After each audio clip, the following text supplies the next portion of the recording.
Hi all. These are generally conversations between adults after the children have left the table. The language can be spicy and the subjects can get saucy. So if you're ready, this is the Southern Fork. Unscripted kitchen chats and also studio chats with some of the most interesting voices in the culinary South. I'm Stephanie Burt, a food and beverage writer who travels with her fork to write for a variety of publications, from magazines you might have on your coffee table to the website you love to visit for your favorite recipes.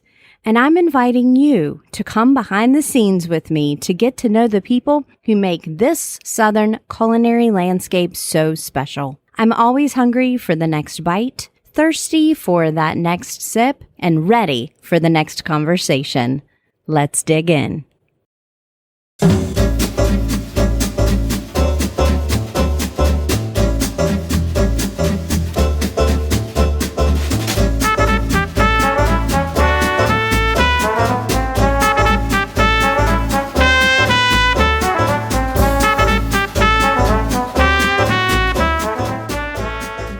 The Southern Fork is proud to say that once again, the presenting sponsor for Season 8 is Townsend Automotive in Tuscaloosa, Alabama. First off, thanks to so many of you listeners out there who not only decided to purchase a vehicle from this family-owned business in the last 2 years, but also shared with them that it was directly because of their support of this show. That's what community, even in our virtual format, is all about. Second, Townsend Automotive, celebrating 49 years serving West Alabama, has been extending its reach so that you don't even have to be in the Tuscaloosa area to purchase a car from them. Nationwide vehicle delivery service is available for Southern Fork listeners, and it's something that makes buying just the right new or certified pre-owned vehicle even easier. Visit townsendhonda.com for current inventory. Or, of course, if you're in West Alabama, stop in. Townsend Automotive always salutes local entrepreneurs, from restaurateurs to podcasters, and they welcome you to be part of a community that does the same. Hospitality can be a nebulous thing, and while you know it when you feel it, what are some of its core elements, and how do you create it and maintain it in a restaurant? To explore that question, I turned to two of the most hospitable people I know, Jerry and Krista Slater. Based in Athens, Georgia, they currently own 2 restaurants, the Expat and Slater Steakhouse, as well as one wine shop and bar named the Lark, and they're in process to open another restaurant and a cocktail bar very soon. So, they think about hospitality a lot. They've made a career of it, with Jerry working at Charlie Trotter's in Chicago, the Seelbach Hotel in Louisville, and being one of the consulting creators for One Flew South and Hartsfield International Airport in Atlanta. Krista, a painter and certified sommelier, worked for years in the wine and restaurant industries in the Bay Area before relocating to Georgia. You might even recognize their names from a beverage column in the Atlanta Journal-Constitution. So to say they're busy is an understatement. But despite that, they are always intentional in creating their spaces and guest experiences, and they do it all with a dash of humor and goodwill for the larger community. Welcome to the Southern Fork, you two. Thank you. It's great to be here. Yeah, well, it's a gorgeous space. I'm sitting underneath a jadeite chandelier, so I'm really glad that you worked out the space to really be my personal aesthetic here on a Tuesday morning. But I've enjoyed your hospitality for the last few days in Athens, and we are literally sitting inside a closed wine shop right now, but it decided to be demolition day next door. So, that's not ideal for the Southern Fork background, but this is a vibrant, thriving community, and we're excited that Athens has new stuff coming and stuff in old buildings, right? Yes, it's a really exciting time to be in Athens. There's a lot of new businesses and evolution of spaces and neighborhoods. So it makes sense. And I think 50% of the new businesses are yours. It feels like it some days. Yeah, well, I'd love to just really start there and say, you've been in this world in multiple cities in the South. And so what really attracted you to really putting down business and personal roots in Athens? In Athens? Me personally, I'd been coming here for probably 30 years. My folks from West Virginia have roots in Appalachia, but moved us up around Chicago, but then left me up there. Kidding. I stayed to finish college and what have you, but they moved close to Athens, Georgia. And, you know, when you come to visit parents, you have to get out and maybe go find a drink or something to do. Yeah. And a break. Yeah. And so ended up coming here and really like just kind of always was in the back of my mind a little bit. And then got to meet Krista serendipitously in Atlanta. So. And what about you, Krista? Well, for me, my career in hospitality and in the wine business started very far away from the South, started in California. I've just, over the last decade and a half, really kind of settled roots in Atlanta. When I moved to Atlanta kind of on a whim in 2008, didn't know that Georgia was going to become kind of my forever home potentially. But Athens for me was kind of a nice transition from being in the pace of big cities and just kind of having a craving for like a sense of community in a deeper sense. And so when Jerry suggested Athens as a new home, it at the time sounded really appealing, like just a way to slow down but still do what we do. Yeah. Just being here a few days, and I've, of course, known about Athens for a long time, but I grew up in a big city. I grew up in Charlotte. It was a city of neighborhoods, but still all about the highways. And so this wasn't on a major highway. So I was like, why would I'm never going there. And so being here and being way overdue, I was familiar with the feel of community that I was going to come into, but there's an artistic sense, there's a vibrancy because of the University of Georgia. So you always have that feel of new. University towns are great for that, right? And there's a lot of people coming in and out. So those are great guests to have at your restaurant, right? Because their palates are diverse. There's something that you can introduce them to, but then you also have your regulars. Right.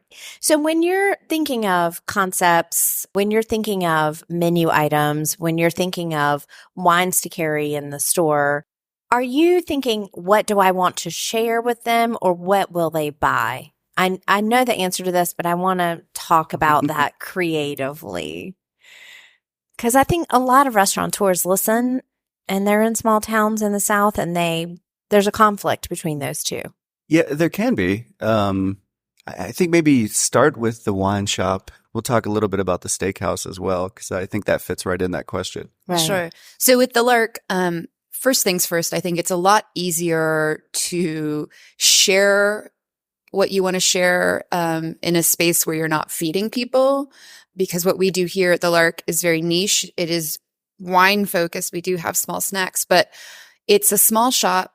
And so it's really about, for lack of a better word, it's really a curated experience of wine, I feel like, rather than accommodating many different tastes. And like, I'm not having to, make grandma happy and the 25-year-old hipster happy at the same time. I hope I do. But so for me at the Lark, it really is about trying to get people excited about new places, new wine styles, new approaches to winemaking. But we have fun with both classic and contemporary styles. So this is kind of, I think people have gotten used to walking in here knowing that they're coming to try something new. Yeah. That being said, we also get very excited about classic styles of wine, but we want to bring something to people that maybe they haven't found at Costco or Kroger or Total Wine, To use the business term, there's a lot of insertion point availability for different types of customers, right? That's right. Yeah. I get you. Yeah. Mm-hmm. So I have California Chardonnay because I love California Chardonnay too. But it's from smaller producers that perhaps that Chardonnay drinker hasn't come across yet. Right. Yeah. And there's kind of an overarching philosophy with this, right? There's the smaller producer, the sustainable producer, family owned over conglomerate owned. There's probably over 250 wines behind us here, but I think, like you said, curated is a good word. Mm-hmm. Well, and Slater's is a very specific point in time from the font on the menu. And I mean, for restaurant folks, it's giddy. Like I walked in and I was like, I love this. I like everything about this. Look at this shrimp cocktail. Isn't this shrimp cocktail great? People are like, yeah, okay. Yeah. But I mean, it's exciting. It's like the martini service with the sidecar. Exactly. It's an Epcot ride for restaurant folks. With Slater's, we're playing big into nostalgia, right? Which is just such a comfort and joy point to have something that just feels like you're stepping back in time, even if you've never experienced that time, Right. It's kind of special that way. Yeah. Red velvet curtains and, very straightforward menu items, but done really well. Cream spinach. Yeah. The beef is coming from North Georgia, North Carolina area. Still sticking to our guns on our philosophies, but doing it in a way that feels familiar to a wide swath of people. Mm-hmm, mm-hmm. You have these ideas. I think about this. I know you decently enough to say that you're probably not going to love this, but you're kind of a power couple. And so, I can see you sitting around and being like, what we should do? And you have a whole group of people that you kind of workshop ideas with, and you're riffing off of a creative community here and elsewhere in the South. I mean, you're very much like R&D, talking about things. Is there something once it's come to life, that idea where like, what we could do? And it feels like real far-fetched, but when it comes to life, there's something that's just really joyful about that. A little aspect of that, from a red velvet curtain to something at the Expat. Is there something that you individually each just love? A detail of something that's come from your brain to real life? I mean, I feel like we still love walking into our spaces. One of the reasons we, I think, create these spaces are because that's where we wanted to go. And so we wanted that nostalgic steakhouse. We wanted that small wine shop. We wanted that neighborhood bistro in the Expat. And, I will say one of the reasons that, we get to do these things is just because there are good people in this town. Our manager at the Expat's been with us since day one. He started as a waiter. Now he's the general manager. And so we're bringing people along. One of the restaurants that we're talking about right now, Pretty Boy, is a collaboration between us and our executive chef at the Expat. So, would Jerry and Krista Slater ever create a Vietnamese restaurant on their own? Absolutely not. Right. But we have a genius in that person who understands both food and business. And so, I feel like that's one of the reasons we kind of get away with some of this. So. At the Lark, one of the things I enjoy the most is getting people to just like watching people relax into wine rather than being nervous about it. In the traditional restaurant, like sommelier customer relationship, it's very power oriented. Like the customer usually acquiesces in a like awkward, I don't know what I'm talking about way. And then I'm wishing for numbers beside the lot of the words, like I'm going to have number 23 of the white list, please. Yeah. And, at the Lark, one of the things we decided to do, with our list is that it's kind of like a, self-guided experience, so it's like, I call it passive education because I also hate pedantic wine classes where people like talk at consumers for a really long time. So we had a lot of fun creating, it describes the wine and it has where it's from and the soils and blah, blah, blah. But at the very end of it, we always use 4 words. So it's always starting with kind of like a personality. Like we'll be like cheery, bright, intense. And then it's like ripe peaches, sea spray, like just like things like hot asphalt or things that just like, great pops. I'm always going to go for the hot asphalt one. Hot asphalt. Yeah. We had one wine. I'm like, what is that? Give me that now. Yeah. Who is that? That Volcanic soil, Sicilian wines. And so it makes people, I've seen people just kind of like laugh, like hot asphalt. And they'll just be like either repulsed or intrigued in some way. But it just kind of like takes the like pretension out of it a little bit and gets people to come. And with really complex French names, they'll just go, I'll have the mossy stone wine, and like, right. And we're like, cool, that's great. We know which one that is. And it's just been really fun and satisfying to create a space where people can come in and have a glass of wine and just talk about their day, but also take away a little bit of understanding in a different form. And that's kind of something I found joyful. Well, that's also hospitality. That's creating a third language between you and the guest so that you're speaking the same language.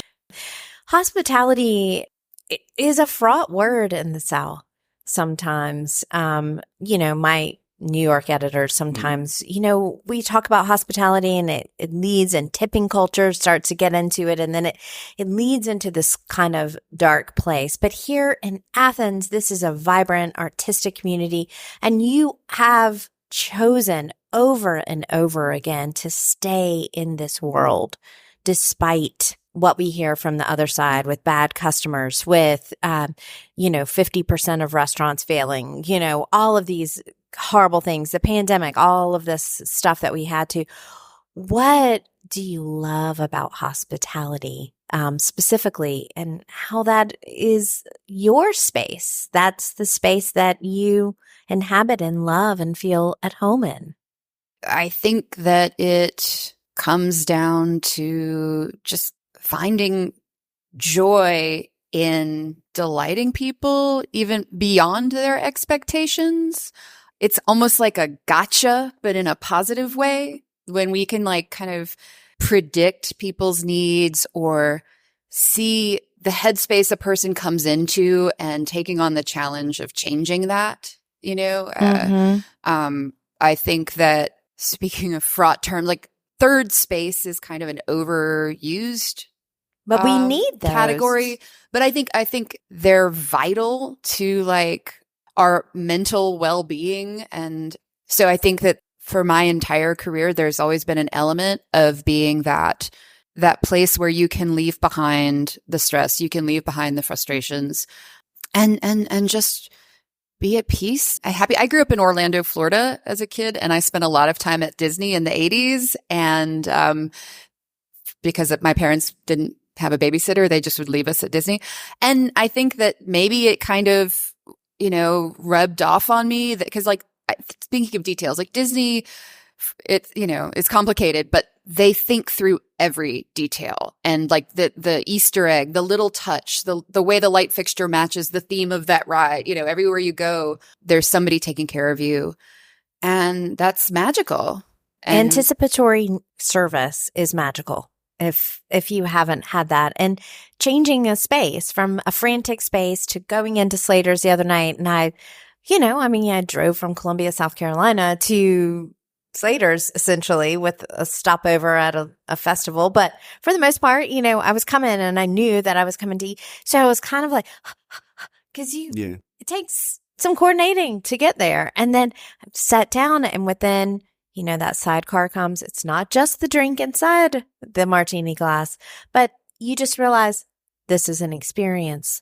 It shifted. I wasn't like, okay, I have to be somewhere. What time is it? I wasn't looking at any of that. And it was just shifted. Yeah. What about you in hospitality? I joke sometimes that I'm a misanthrope who has an uncanny need to make people happy. So it's dueling all the time, but I do. I love winning people over. We have a reservation system at two of the restaurants that it prompts you to leave a review the next day. And, if anyone leaves, it's on a 5-star system. If anyone leaves 3 stars or below, which is rare, but I personally call them back. And I would just find joy in the delight that people, find out that you actually care. I've had so many people thank me just for calling and change their mind, become regulars, because we took the time to listen to them. It's a relationship. Even if it's a poor review, I start off that conversation when I call them, like thanking them for taking the time. It's like, you didn't have to do that. Mm-hmm. Well, and I think that's where it comes down to, and that goes all the way back to that first question, choosing to see people as a relationship instead of a transaction. Right.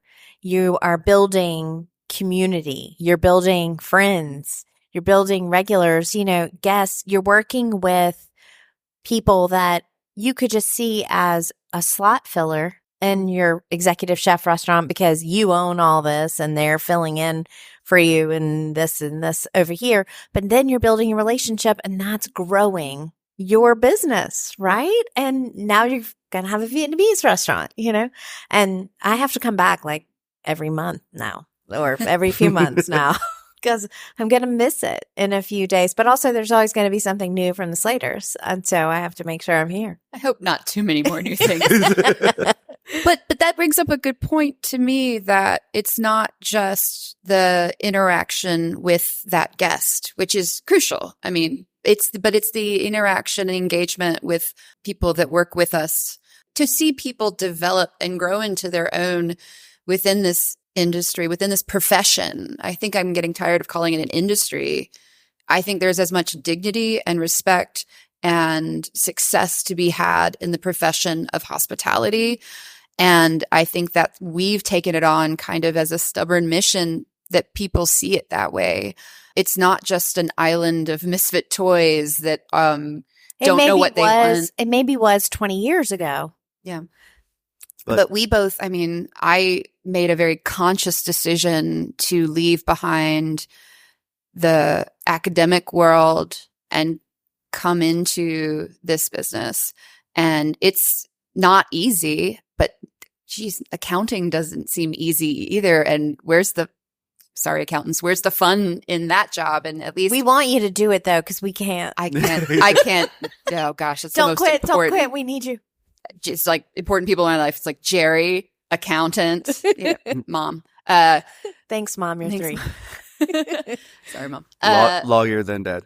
But yeah, so we've, as we've been able to first survive and then thrive in this business, we really have tried to, in the last year, especially post-pandemic, put a focus on making this a career for people. So, making sure that health insurance is a part of the business model, working towards development for people, like finding a goal for them. So it's like, if you, we keep going back to Kenny, but it was just he was such an asset for us that it was like, how do we keep you happy? How do we keep you in Athens? And how do we keep you working with us? And so it's like finding those development paths.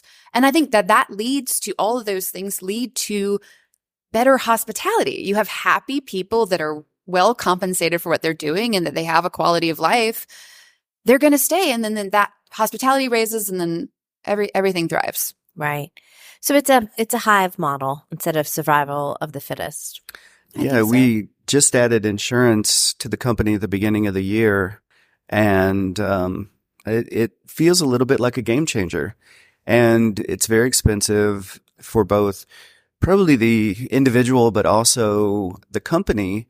It's so funny. We added a lot of restaurants, Atlanta, New Orleans. We've seen this. We added an employee wellness fee onto the check. It's 3% in both of our restaurants. And it barely offsets the company's cost. It'll probably end up maybe a third of our total bill at the end of it, but it helps a little bit. It's explaining to investors we're not spending all of their profits on health insurance this year. But we've had some people look at it and, you're expecting pushback. And instead, when we explain what it is, the reaction has overwhelmingly been, hell yeah. Mm-hmm. And, it's just trying to change the template.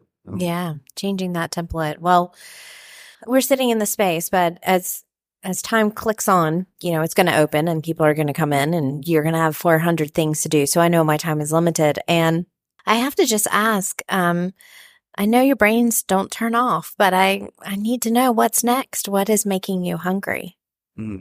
Insurance is a biggie. It is. And congratulations for that. Thanks. Yeah. Mm-hmm. Yeah. Well, physically, what's next is a cocktail lounge. Nighthawks Lounge is our very impending new business, hopefully opening in June. 6 weeks from now. Don't say that. Makes it too scary. Well, I will probably come back for one night this summer to visit it. Yeah, it's that place that we want to extend more hospitality. Really a place where professors, artists, craftsmen, it's in an emerging sort of warehouse district over by the railroad tracks. Yeah, the Cotton Gin Railroad area. Yeah. I loved it. I was over there yesterday. Yeah. And with a big patio. And when I grew up in the Midwest, recently had to go back and took my dad to a bar I drank in college, which was very much a dive bar and very much a place where 30 years ago, people just put their money on the bar and there was an honor system. Even if you went to the bathroom, the money stayed there and you would make change. It's just incredibly like trusting thing. Right. And I remember a lot of like the steel mill workers would be there and it would be like a bottle of beer and a chunky shot glass. And they weren't really doing shots. They were just sipping out of this chunky glass. And just to maybe offer somebody a Boilermaker at the end of their day, offer somebody a perfectly made cocktail, but not have it have to be a twee experience of mustaches and suspenders and all that, Well, I think we're moving past the intimidation factor. Yeah. I think diners are becoming more savvy, drinkers are becoming more savvy. And I think, those of us that are in it together feel like we're more in it together. Like I don't go into a place and need to be educated. I'm hoping that's what your menu does. Right. And I can figure out what to do and maybe order something and then maybe we'll talk. Right. That's right. Yeah. So what's one aspect of each one of your personalities that meshes like a puzzle piece with this job, plural, that you've created for yourself? I think you have an insane need to people please might be one of yours. Yes. Not insane, but you mentioned that earlier. Well, back in the day, someone told me I had the ability to tell somebody to go to hell and have them thank me for it. And there is something about making somebody's experience better or de-escalating or standing your ground sometimes. That is why I do it. There's a lot of things behind the scenes. We mentioned insurance, lawyers. I talk to so many more people that I never thought I'd talk to on a daily basis. I'm bad with the emails and stuff, but it's wonderful at the half of my day or a third of my day. You can just turn it off, walk the dining room, say hello to everybody, notice that something is maybe going astray and fix it. That's a wonderful time. You have your, as Mary Oliver says, your place in the family of things. Yeah. I'm the more introverted one in the Slater union. So I feel like, but I'm also the neurotic one. So I am really good at emails. Yes. Things first. But True story. I like the details. I like to think about what the theme, the vibe of the space is and how we can't like hone in a little bit on that. Not to the point of like perfection, but just like making it right. Like the Lark aesthetic is, obviously we're going for a little almost European vibe. We keep joking about that, but that it's a little bit messy is kind of part of it to me. Like that there's stacks of boxes in the corner and that things are a little askew because that to me reminds me like that's a Parisian wine shop. They're not prissy. They're a little messy and chaotic and like, but focused on the wine. So I think for me, it's those little aesthetic details that kind of make it feel right. Right.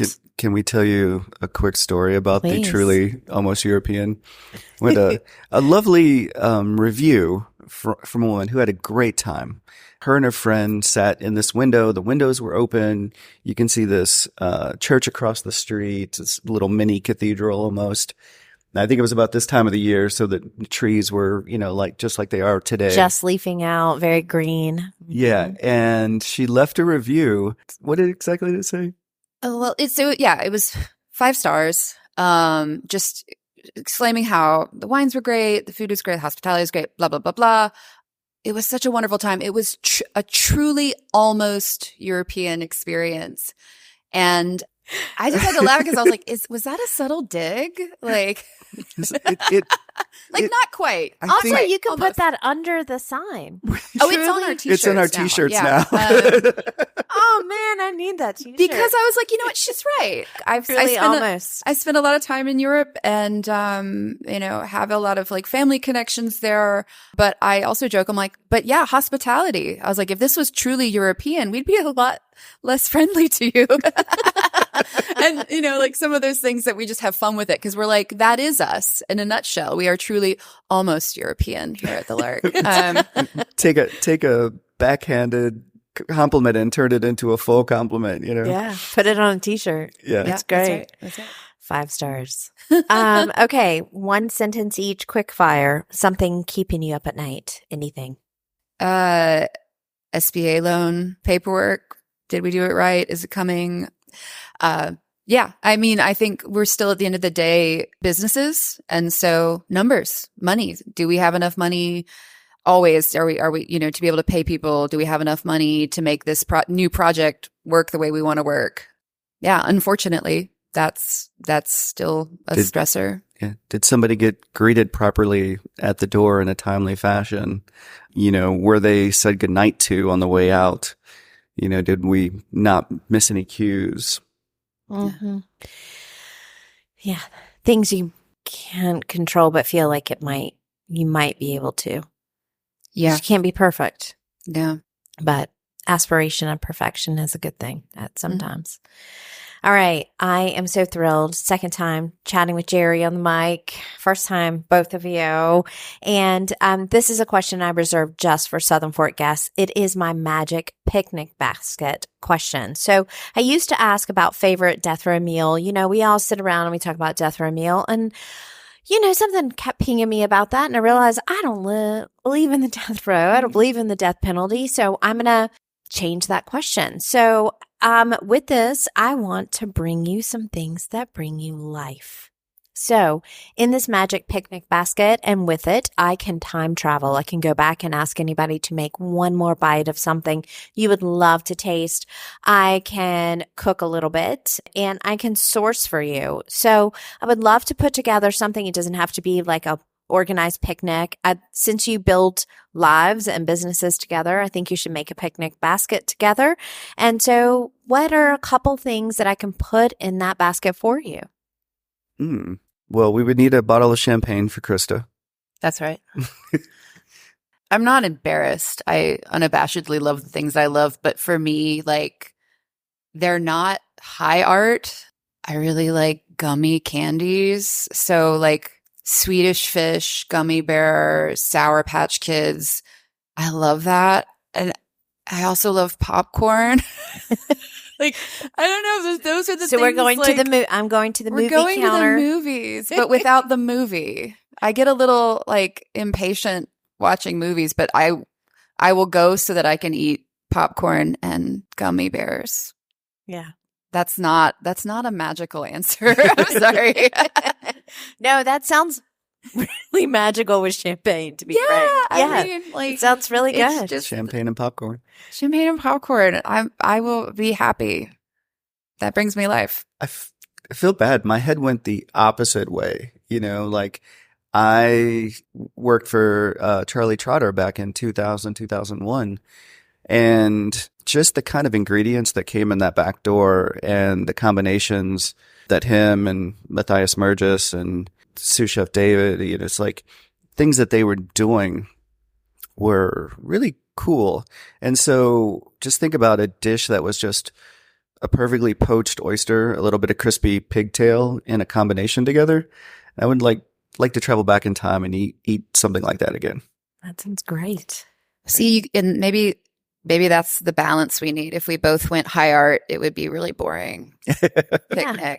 Or if you were both in the dining room, it'd be too much all the time. That's right. Yeah. So it's a good combo. Well, if people want to learn more about my friends, the Slaters, you can go to thesouthernfork.com. I'm going to have links there as well as images so you can see the face behind the voices. If you like what you hear, there is more than 320 episodes in the archives.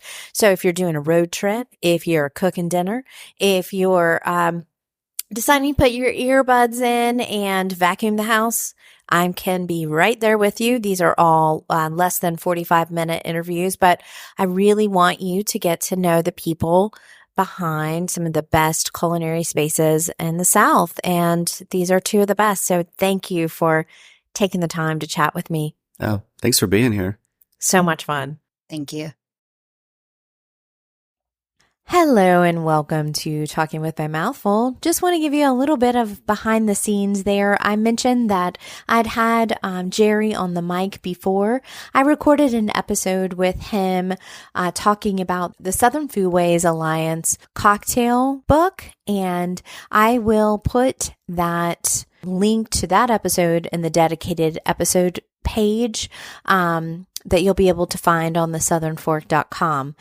I have known Jerry for a long time, usually behind the bar, doing developing cocktails and consulting for cocktail programs. And so a while back, I was working on a series of primers or articles for several in the beverage area, and I did one about the best martini glasses. And I tapped Jerry to be one of my experts. And he is a big fan of glassware. You can probably notice that. He mentioned a really chunky shot glass in his bar description in this interview.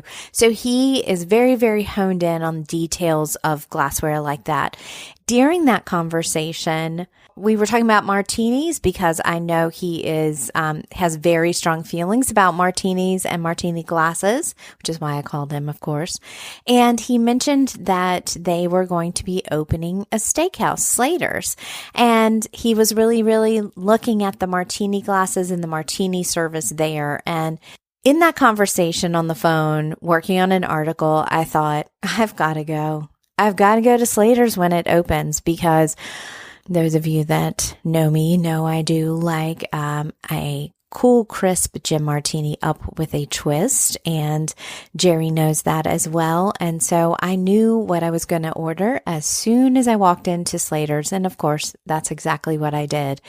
But my order and their discussion of glassware really isn't the point there. I wanted you to know how this podcast is created or is inspired sometimes by my writing in the consumer magazine space, and then how sometimes, of course, this podcast inspires writing. So there are two sides of the same coin for me. I don't know how I ever kind of stumbled, and I'm pretty sure it was a big stumble into this is how I work in my creative process. But I'm just really glad I called Jerry to talk about martinis. Thanks so much for listening. If you decide to imbibe or you choose to imbibe, I hope that you will consider a really nice, crisp, cool gin martini today in a beautiful but not too big.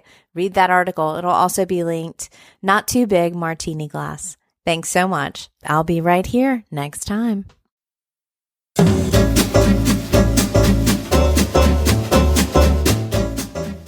You've been listening to The Southern Fork.